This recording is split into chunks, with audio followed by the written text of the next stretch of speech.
I'm very bullish on this country, even though we are incredibly divided. This system works. This economy works.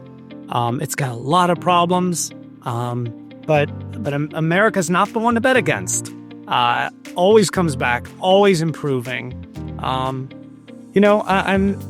honestly optimistic about my hometown and seeing the Palisades rebuild and people come together.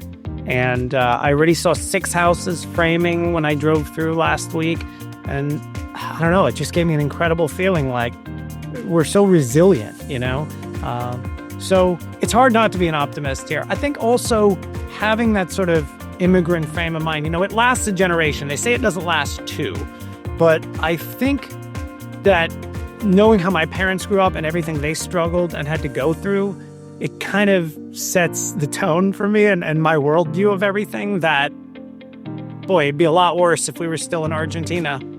It'd be a lot worse if, my parents were still struggling and we didn't have everything we're blessed to have in the United States. Welcome to the Going Big podcast. I'm your host, Kevin Gentry, and this is the place where we celebrate bold moves and big ideas.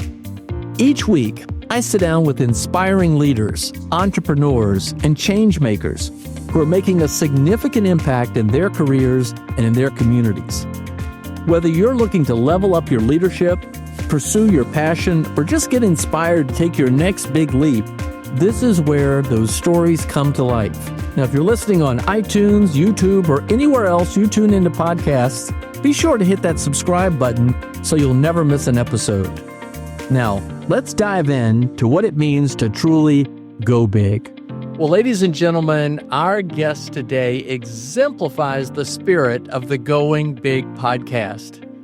Alan Smolinisky is the son of immigrant parents from Argentina who taught him to love baseball and to love America as the greatest country on earth. And today, Alan Smolinisky is a highly accomplished investor and entrepreneur and a co-owner of the Los Angeles Dodgers. It's a great American dream story. Alan, to get us started, tell us a little bit about your parents' journey to America, especially your dad, the whole story of him coming from Argentina to arrive here and then eventually, ultimately raise you. Absolutely. It's one of my favorite stories to tell. So my father arrived in the United States on October 28th, 1963. He was 17 years old. My dad was born with skin discolorations and hemangiomas across his face and neck.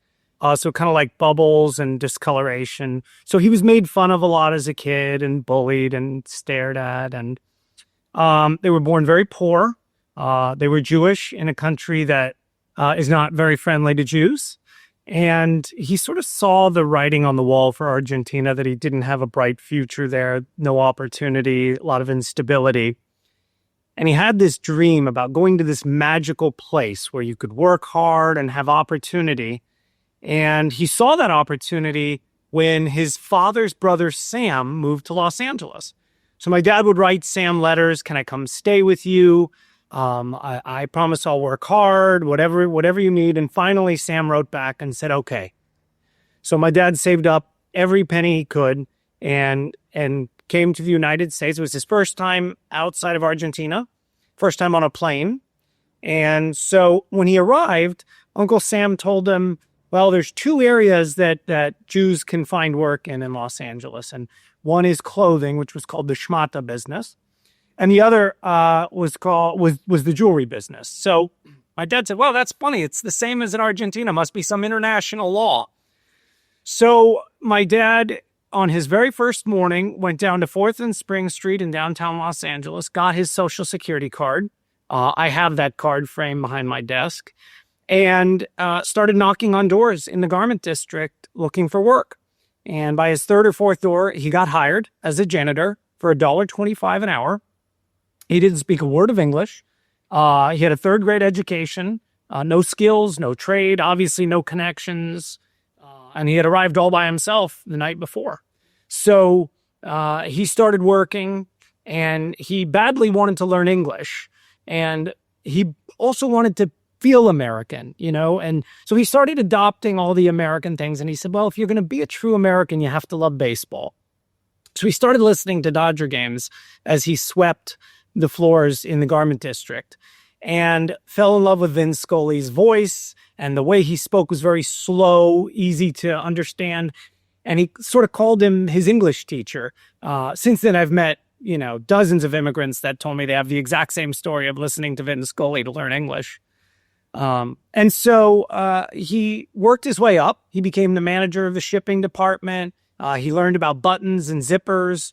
And to be a true American, he thought you have to be an entrepreneur. You have to own your own business. And that was always his dream.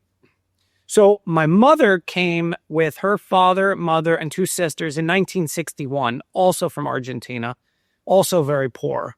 And her father had this idea of, we got to be American. And the best way to be American, you got to see the country. So what we'll do is we'll go to New York, and then we'll get off the boat, and then we'll drive all the way to LA, thinking it was probably a few hours, not really realizing how large the country was. And so it turned into this whole debacle where they run out of money and the car breaks down. It's tough to know fact from fiction in many immigrant families of exactly how bad it was. But they arrived in Los Angeles. And so when my parents met, they met at an Argentine club to watch soccer, because soccer is like religion in Argentina. And back then you needed the satellite dish to show the game.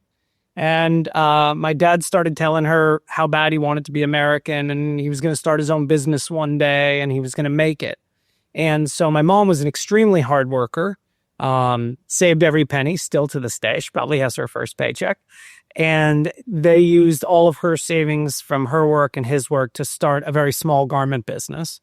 And then that business turned out to be successful enough to give my sister and I all the opportunities that they never have. So we got to go to college. Our parents paid 100% of our tuition. We got to grow up in a beautiful neighborhood and have loving parents with us all the time. And so it was the true American dream. Well, we all love those American dream stories and the rags to riches stories. So in this case, it really was rags to riches. Tell us about you. So your parents came in 1961, 1963. Tell us more about you growing up in America. Were you a gifted student, a great student in school? Was that a big predictor of your success? So I was not good in school. I had a lot of problems in school. I was expelled twice before the age of 13. And that's hard to do because I've never tried a drug in my life. I don't drink. I've never tried a cigarette. I've never been in a fight. I don't ditch class. So you're saying, well, how the hell do you get expelled twice if you don't do anything that gets people expelled? But it's actually the same skill set that you use as an entrepreneur. And having the sort of headstrong Argentine blood and being an entrepreneur, I just think I know a better way to do everything. It's very rare that I can see something and go, yeah, that's perfect. I just think, no, you should do it this way. Nah, that's wrong. And so that challenging of authority, the challenging of ideas, always thinking, I don't think you're doing this well. And then having that mouth where I can't keep it to myself, that led to a lot of problems. So it really helps as an entrepreneur to see the world that way. It does not help in a school where you're supposed to sit with your hands still. When you think that way, and your, ADHD didn't really exist back then, but I could be in the textbook for it. So it led to a lot of problems. And it was really tough on my parents because immigrants really want education for their children. And my sister was getting straight A's, went to a top university, top law school, went to a top white shoe law firm. She followed the path of the children of immigrants. But I just said, I don't need any of this school stuff. I'm not going to be a scientist. I don't need any of this. I need some math, but I'm ready to get out and hustle and start businesses. And my dad was like Superman, he was my hero. I just wanted to be like him. And I'm looking at him. He can barely read and write. He's got this third grade education and he's making deals and he's running this garment business. And so I was just ready to get out and hustle. I got to tell you, this is a recurring theme on the Going Big podcast, something I didn't expect, but especially among entrepreneurs, the challenges in finding their gift. And then it doesn't, I had Todd Rose on recently, and it's certainly not working toward the average. All right. So you go to the University of Southern California, USC. It sounds like you did not follow the path of a typical college student. Instead, you said, well, I'm in college. I'm going to go into commercial real estate. Tell us a little bit about that. Sure. So I was at USC. I was a freshman. And my best friend who had gone to my high school was a few years older than me. And when I got to SC, I was there maybe a month or two. And he said, where are you going to live next school year? I said, I just got here. I have no idea where I'm going to live. He said, no, you got to figure it out right now because you're not going to have anywhere to live. Because at the time, USC only housed freshmen. So I said, where do you live? He says, well, there's this great set of buildings right behind the Shrine Auditorium where they used to do the Academy Awards, and they're run by this Chinese entrepreneur, and they're really nice buildings, and he really cares. He does a great job. And they're more expensive, but you get a lot more value. And I said, great, let's go check it out. So I walked into the office and I said, I'd like an apartment for next year. And they said, great, we start leasing March 6th. You can get your sleeping bag out there March 3rd, sleep out there a few nights. Maybe you get lucky and you get an apartment. And I said, wow, that's a lot of demand. That is a very healthy business that he's running. And, Chinese and Jews are very, very similar cultures, very similar worldviews, very similar values around education, around business, around family. So I started hanging out with his name is Brian, and I started hanging out with Brian all the time. And he was born in Taiwan, came here at 14, and just saying, we've got such a business here. Why aren't you building and adding new properties? And so he said, well, I don't really know how to do that. I don't want to start building and learn a new business. I said, all right, I'll figure it out. We'll be partners and we'll build this whole business. Now, I didn't know anybody in real estate. I never met anyone in real estate. I never built anything. I was studying music at the music school, zero qualifications. But I knew there was a hell of a business there with all those people sleeping outside. And I saw what he was doing. And it reminded me of Starbucks selling a cup of coffee for $4 when the gas station coffee's $1. But the gas station doesn't have a line for their coffee, and Starbucks does. And that's what Brian was doing. It was a win-win he was creating. It was an all-inclusive, it was very clean buildings, very safe buildings. And so we partnered and we built 1 and then 2 and then 10 and then 20. And then we moved to another campus at UC Santa Barbara. And before we knew it, we had this enormous business going. And it was just a ton of fun building it. Well, okay. So you built this incredible business and then you sold it in 2008. Perfect timing. The housing crisis, the financial crisis happens in 2008, 9, 10, what help us understand how you thought about that, the exit? Tell us about that. So we didn't see it coming, but the numbers in commercial real estate started getting really stupid. And deep in our heart, we're value investors. So Brian and I have worshipped Warren Buffett and Charlie Munger from a very, very young age. I named my firstborn after Charlie Munger. So always looking at value. And when the numbers got so dumb that brokers and bankers were calling us with, we said, all right, we'll entertain it. And if somebody wants to pay, these kind of prices, sure, we'll get out of the business. Not really thinking it would happen. And the final piece was about $100 million that was non-refundable, was received 3 days before Lehman Brothers failed. And in 2008, that was sort of a major event. We didn't see anything coming. We had no idea anything was going on. It was just that these numbers made no sense to stay in the business. So we sold it. And then it was a good time to have a lot of capital because the whole world was on sale. Any asset, anywhere in the world, from stocks to real estate, anything you wanted to buy was in the bargain bin. And so it was just luck, really. All right. So, but you're well known as a value investor. You mentioned Warren Buffett and Charlie Munger, Benjamin Graham. Tell us a little bit, maybe even how you came to that view, and does that shape how you look at risk? You look at opportunity? Tell us a little bit about that. Yeah, so from a young age, my dad would bring Forbes home for me, and every October was the Forbes 400, and I would tear through it. I read the biography of all 400 guys. I loved the write-ups. There was no internet back then, so you couldn't do more research, but I sort of knew who everybody was and what business they created, and so quickly you see this guy, Warren Buffett, at the top of the list, and he hasn't created anything. Like, he hasn't started a company, right? You see Bill Gates and you say Microsoft, or Phil Knight, you say, yeah, he created Nike. Everybody knows what that is. But then you see this guy that's just doing investments and you're like, okay, he's figured something out. So I just started reading every book about Warren Buffett. I started reading his annual letters. They would host these shareholder meetings that I would go attend and try to ask a question. So that was sort of the beginning of it. And then it kind of becomes like a cult. Charlie Munger would make fun of us as cult members, but it really does become sort of a religion, not just in how you see investments, but sort of how you see life and how your values are. And so I just from a very young age was always thinking the way Warren was thinking, creating a margin of safety, doing things conservatively, finding value, being very, very patient. And so we would sit, for couple of years at a time without making a single investment, see some opportunity, and then sort of go all in. And then the other thing we did was we weren't really diversifying. So when we were building the real estate business, we never raised a penny in capital. We just used debt and our own money. And so we got to own 100% of it. And then our motivations were always, does this investment make sense? Are we going to get a great return? Otherwise, we'll just sit out. We don't need to invest for the sake of investing. So, as you know, this is the Going Big podcast. People who cast a big, bold vision, set big, hairy, audacious goals, have big strategies, go big. Is that how you went big? I mean, tell us your concept of going big. You were dreaming big by even thinking and reading Forbes and thinking about Warren Buffett, but yet, as a valued investor, give us your interpretation of going big. Yeah, so I think, first off, it's great to be an entrepreneur at a very young age. I was 19 when we started. Brian was even younger when he originally started. By the time we were partners, he was 27.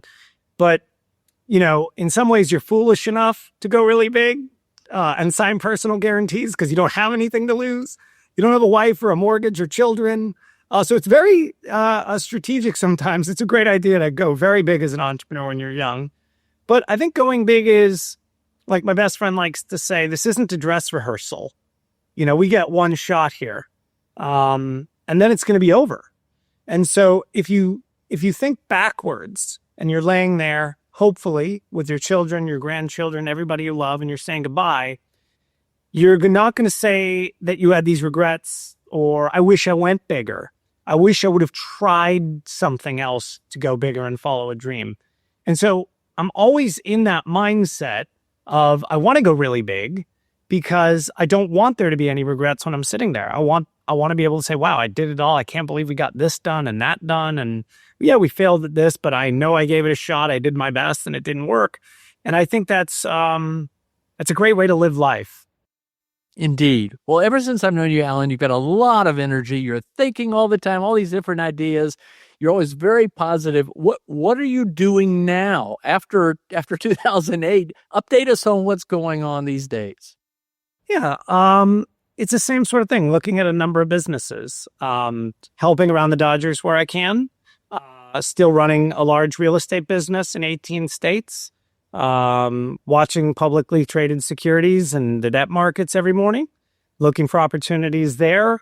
There's a public company that we're working very hard on that we're getting involved in. Still trying to do more in the sports, professional sports business in the U.S.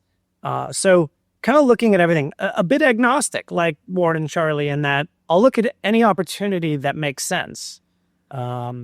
And also something that's fun, right? That I can be involved in, that I can add value in, that create value. Like that's what I really get high from now is creating value. It doesn't matter which of our business it is. If I'm around the stadium and I'm meeting with someone and they're having some sort of problem and I feel like I can add some value or bring somebody in and I do that, that feels great. Feels the same as if I do it in the real estate business, the securities business, any of our businesses. It's a really nice feeling like you are contributing and creating value. All right. So speaking of creating value and having fun, tell us a little bit more about the story of acquiring the Los Angeles Dodgers. You together with Billie Jean King and Magic Johnson formed this group. That's an amazing story in and of itself. Congratulations, by the way, on your extraordinary success. But also, you're now in this effort with Nike founder Phil Knight with this huge effort to buy the Portland Trail Blazers. Tell us a little bit about what's going on in the sports world and how you think about that in terms of going big, but how you think about it differently. Sure. So the way it all started was in 2016, my dad got sick, and he called us in May And I said, you got to come over to the house right now. We got to talk. And he told us that he had lung cancer, non-small cell lung cancer, and that it had spread everywhere. And they just found it. And, my dad was running 30 miles a week, very healthy. And it went very, very fast. Start to finish was 5 months. And we had a lot of notice that, it was just going to be a few days. And during those few days, my dad was 100% conscious, present, brilliant. And we talked a lot. We talked a lot. And after he had passed, it really changes your view on mortality, on not being a dress rehearsal, on you seeing that that's going to be you in the next generation with the kids and the grandkids around. And so after that happened, I started saying, I want to go big, right? I want to go really big. And I've been a diehard sports fan. I've been to, hundreds and hundreds of Dodger games with my dad. And I had read in Bloomberg that they were looking for a strategic partner for a few years. Nothing was happening. Our chairman, Mark, had already, he'd bought the team in 2012, and they were looking to bring somebody in. And so I started talking to bankers and meeting and saying, hey, I want to do something in sports. I'm not sure exactly what I want to do. And my sports banker told me at the time, you never get your team, kid. So you just be aware of that. We'll get you in somewhere and people will like you and you'll add value and then you'll get promoted. But don't think you're going to get your team. And then he said, you're not going to believe it. I got the assignment for the Dodgers now, but don't get your hopes up. So we started doing meetings and we ended up getting it done. And it's just been an absolute dream come true and very, very exciting. The Portland opportunity, Phil and I had been friends for a while. We had gone for lots of walks together and talked a lot of tennis, talked sports all the time. And so I pitched him on the Trailblazers one day and just said, it's being sold. Paul Allen, Microsoft co-founder, had died way too young. And the team was being sold by a trust and the money was going to go to charity. You're Mr. Portland. And I've got several years experience in the sports business now. And I think we could add some value. There's some real estate that we could make real nice. And he liked it. And so we started working on it. This was probably 3-4 years ago. And I'm still working on it. I was on a call yesterday.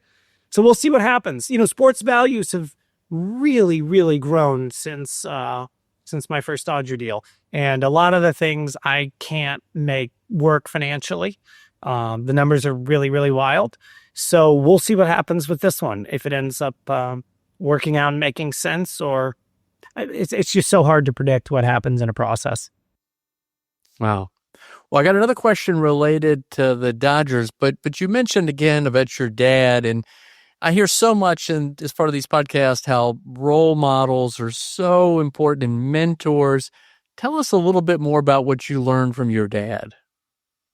Yeah, so I won the lottery having him as my father. You don't realize that as a kid, my dad never missed a dinner.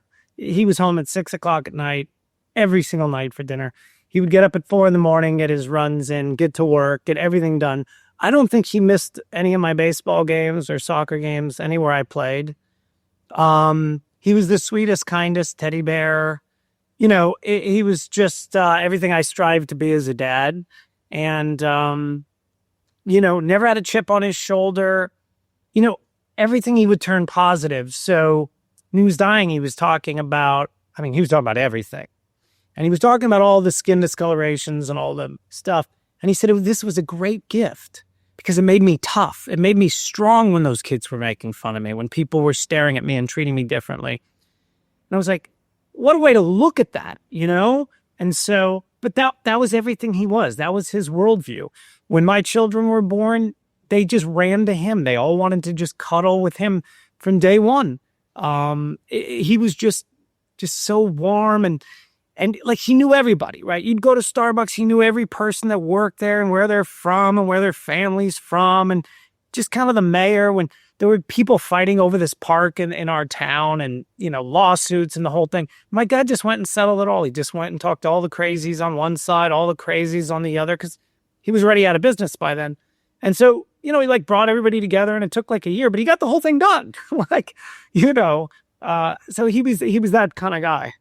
That's amazing. Well, So this relates to a couple of people told me that you are really focused with respect to the Dodgers on just helping the team, creating value for the team. And you like to get involved in projects that just solve little problems, help things. Anything in particular you might want to share? I mean, it's not sexy stuff, right? Because I can't add any value to the baseball department. I don't know anything. I show up and have a hot dog and watch the game. But it's the same thing I do in any of the businesses if there's something falling through the cracks. So there was some team travel stuff, some aviation stuff that I found a way to work in. I love reading the rules. I'm a big nerd. I just finished reading the new Trump tax code, 1,000 pages. I did it cover to cover. You're looking at a grade A dork. So I like to read different rules about the CBA or how the cap works or different structures or deferments and then just say, hey, have we thought of this? Have we thought of that? Are you doing it this way? And, oh, no, okay, let me research something. I have something I want to bring back to you. So it's that kind of thing. And it's in small ways, but again, it's a great feeling contributing, especially when things succeed. And a couple of the projects I took on the last couple of years have succeeded and been really great. Or sometimes it's bringing in a sponsor in a category we don't have. And you might think, who do I know in that, space? And maybe we can pull this off. And then when it works and you see a sign out and you go, oh, that's great. I feel really good about that. So, yeah. Well, okay. Well, I was going to say, let's switch gears, but not very far. And that is, you and Caroline have a heart for philanthropy and helping others, giving to others. Share a little bit about how you think about that and why you do what you do. Sure. So, Caroline and I grew up very differently than the way our children are growing up. And after I sold the company, we started having real discussions about inheritance and the American dream and having to work hard. And it's still a topic I talk about with my friends all the time. And most people disagree with us and don't like our position. But we are going to give away almost everything. And the children will have U.S. citizenship. They will have all their school and tuition paid for. They will have health care. They will have love and support. They will be ahead of 99% of the people on the planet. But we think the money can go back to society and make huge, huge differences. So once we partnered with this philanthropic organization, Stand Together, that you know very well, we started coming up with ways, again, where we could add value. Now, there were two areas that I felt I had some real knowledge in, and that's poverty, seeing how my parents grew up and seeing how they were able to break through and end the cycle. And the other place is immigration and immigration reform. So the majority of our giving now is around those two issues. And so we just graduated our 5th class of entrepreneurs with a group called Rising Tide. And we find the poorest of the poor, bring them in, teach business skills, teach them how to start a small business. Many already have a business, but haven't been taught, how to create a balance sheet or how to hire or how to build things. And our 5th class just graduated. We did one of the graduations at Dodger Stadium, and you'd be blown away by what these entrepreneurs are accomplishing. Someone from our 1st class has already bought their own home, which is, it's just mind-blowing. She has 12 full-time employees on the payroll, a legitimate business that is thriving. And so I get great pleasure from that. And that's a really neat tool to break poverty with. It's very different from a handout or something that doesn't break the cycle. A lot of these entrepreneurs, their children are seeing them build these businesses and think, wow, look at my parents. They can do this. I can do this. And so it's very, very neat. And the other place is in immigration reform. And I try to do that in subtle, nonpartisan ways. I do the political thing. I meet with the 2 members of the Senate from the Republican side and the Democratic side that were charged with immigration policy. Met with the last White House and this White House, working with 4 members of the House. I'm trying to get something really small. I don't think a giant immigration reform bill is viable. I think we take a very small step like the First Step Act did for criminal justice reform.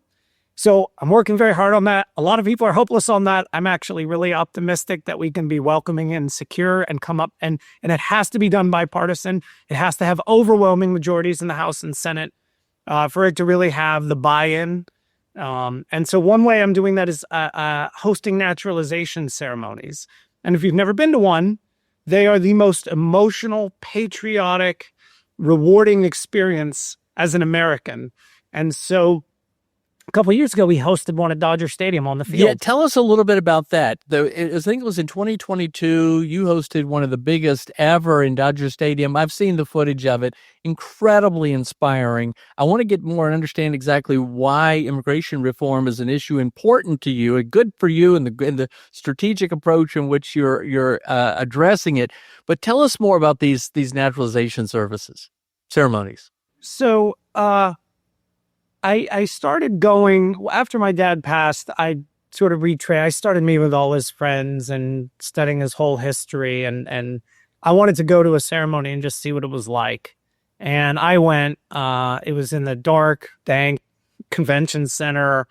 It was like a factory. But even in that environment, it was so emotional. Everybody was crying. Everybody was singing the songs together. It was incredible. And I thought, well, this could be done a lot better. And so one of the reasons I really like doing it is it really highlights the contributions of immigrants and how patriotic they are. In my family, the biggest day of the year was always 4th of July. We went huge. We had our routines. We all got dressed up.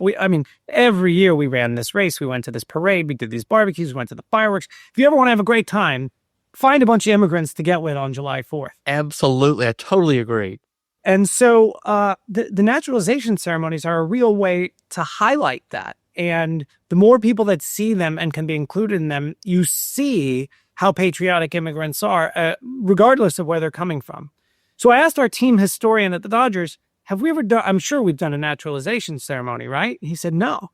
So we've had the Pope do mass. We've had presidents. We've had the state of the state. We've had the mayor's address. We are a polling place. We've had every great rock band. We've had multiple world championships. We'd have everything in the world at Dodger Stadium. We had never had a naturalization ceremony.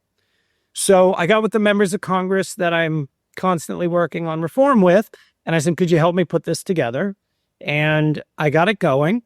And it ended up being the largest naturalization ceremony since COVID began. So we had over 2,100 new citizens from over 100 countries. We had active duty military. I got the Air Force to do a flyover. Still have no idea how we got that done. We had the Navy band.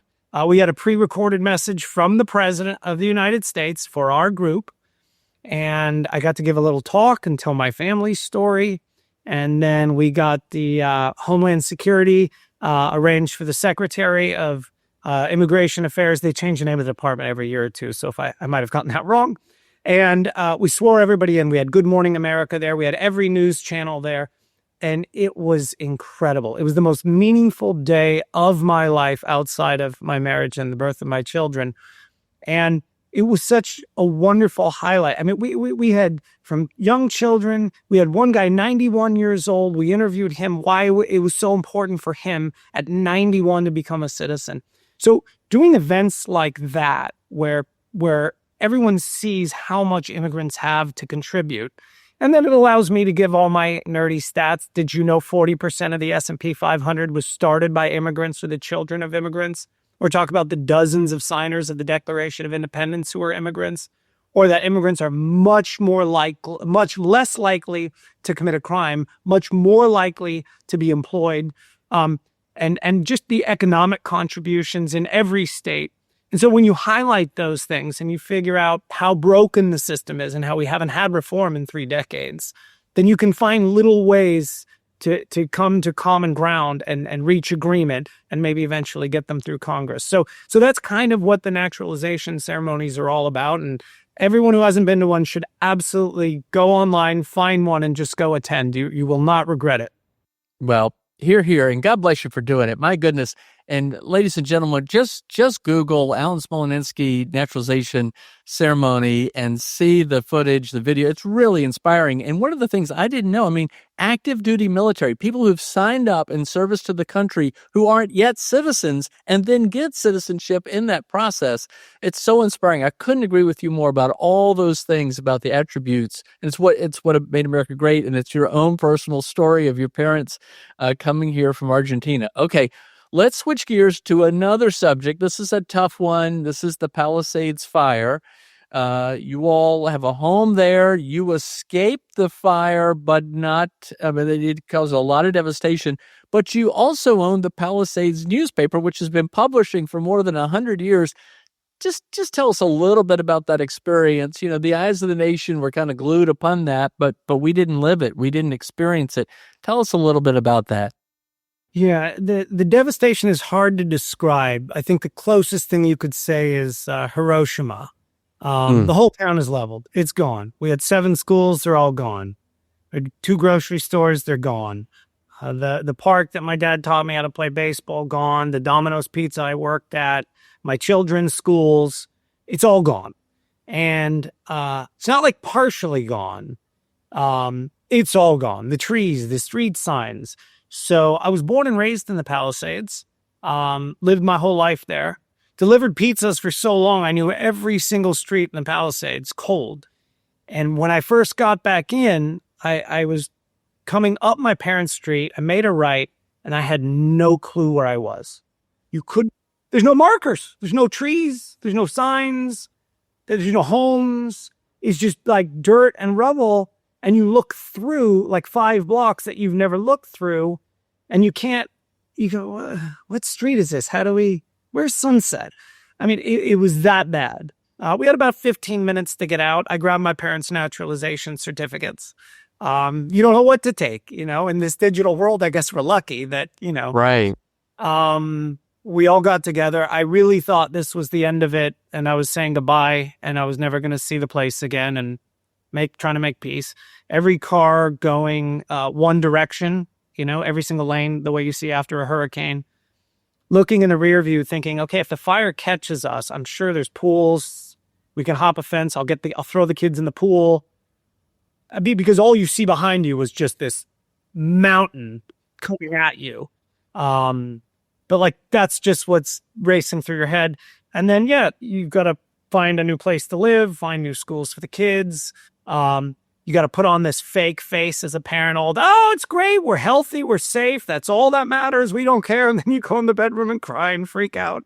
And so we did that.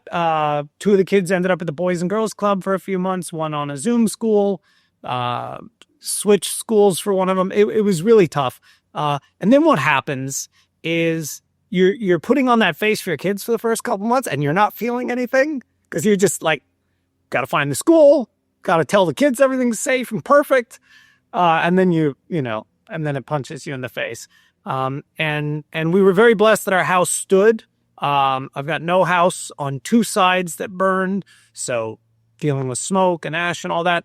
But it's so sad seeing this town and owning the newspaper. It's like we've lost the subscribers, we've lost the advertisers, but we've become like this great beacon of hope.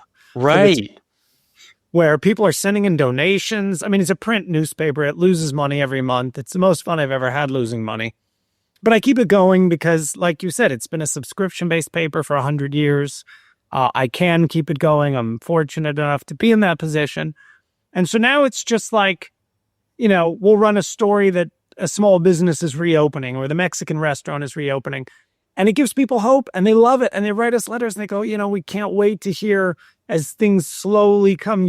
It's almost like a huge victory if CVS starts opening a couple hours a day in the part that didn't burn. So that's mostly what the stories are. And then, the army giving updates about clearing the whole town. And so it does still create community and people are so appreciative for the paper, but it's gotten, it's not a good business. It's not a business to be in, but it's a beautiful community asset and I'll keep it going as long as I can. Well, I really applaud you, Alan. I mean, you always have this positive spirit, which is infectious. I mean, we always are motivated by you, inspired by you. But this focus that you have on helping others and just bringing value into their lives, it's really awesome. Thank you very, very much. All right, so let's start to wrap this up. Where do you see the big opportunities in the future for us all, this country, or more broadly everywhere? I know you're an optimist. So as you look to the future, what excites you the most? The That's tough. I mean, there's a lot to be excited. I'm very bullish on AI. I'm very bullish on GLP-1 drugs and eliminating heart disease and strokes everywhere. I'm very bullish on this country, even though we are incredibly divided. This system works. This economy works. It's got a lot of problems, but America's not the one to bet against. Always comes back, always improving. I'm honestly optimistic about my hometown and seeing the Palisades rebuild and people come together. And I already saw 6 houses framing when I drove through last week. And I don't know, it just gave me an incredible feeling like we're so resilient, So it's hard not to be an optimist here. I think also having that sort of immigrant frame of mind, it lasts a generation. They say it doesn't last 2, but I think that knowing how my parents grew up and everything they struggled and had to go through, it kind of sets the tone for me and my worldview of everything that, boy, it'd be a lot worse if we were still in Argentina. It'd be a lot worse if, my parents were still struggling and we didn't have everything we're blessed to have in the United States. So yes, it's tough though. I think a great entrepreneur has to be optimistic, but I am naturally very excited for the future. And I think it's going to be very bright. And if you only look at the short term or you only focus on those negatives, how the vitriol is and that everybody's so angry and you only see the bad, you can get lost in it. But if you pull out and look at the longer term, it's very, very bright. Well, back to you being a value investor and a long-term investor. Very, very nice. All right, some more wrap-up questions. Alan, you're still a young man, but considering a younger version of yourself, what would you tell that younger version, based on what you now know today, that you might have done differently? Maybe back when you were at USC or in high or growing up, getting kicked out of school, whatever it might be. Yeah, 100%. I did things in my 20s that, you start having success at a young age. You've seen a lot of this in Silicon Valley. And I think when you have success at a young age, you tend to start believing that you're extraordinary, you're so brilliant, you know all, and you behave differently. And I think that's kind of the process of life. As you get older, you attain more wisdom and you sort of start seeing that things align for me. If I had met Brian in any time other than the 90s, the worst real estate crash in the history of the country, would the business have worked? Probably not.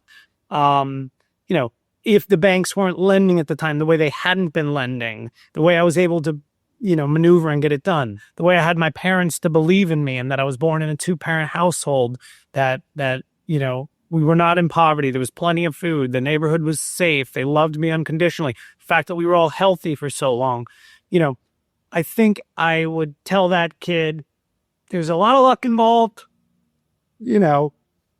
act a little differently, because I think I was kind of arrogant, when we had all that success in the business, and things are so different now. Now everything is, very.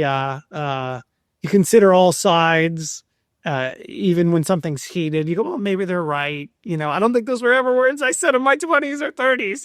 Maybe he's right. No, I'm right. And then, also doing all the philanthropy and all the stuff that you and I met through Kevin at Stand Together, it's incredibly humbling. And you realize how blessed you are. And then you sort of have this idea of gratitude much more than I did this. You start realizing everybody around you that contributes to build something and accomplish something great. Very nice. All right. So for an aspiring entrepreneur, wherever they might be in the world, the United States certainly, what advice would you give to them about taking risks, making small experiments, and going big? Yeah, I think entrepreneurs today have a huge advantage we didn't have back then. And that's YouTube and Wikipedia, and you can get incredible amounts of information. So you've got to learn everything. You've got to be a total pervert in your area and know every single thing in that specific niche.